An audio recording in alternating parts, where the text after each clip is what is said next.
chỉ muốn lấy này cũng thua rồi đi. Yo, nếu chơi là toàn để nó nếu quá hành cực tốt to na. Xem chúng như nào yo. Yo, nếu X số chơi tao họ, mới chuột cái sao? Mua.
Một con nhung đi mua.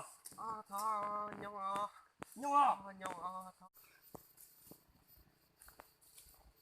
Gì mua? Nạc ha.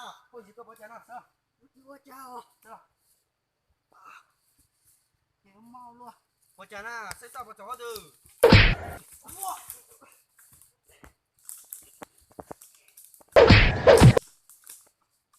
Chưa chào. Tấm mất gì chưa? Xem cho một tao của. Nằm ở nhà đó, nằm ở nhà đó. Tôi này ôi ơi. Ôi nhớ này này chùa. Chùa ba à. Ôi, chùa. Ôi chú sẽ không có gì.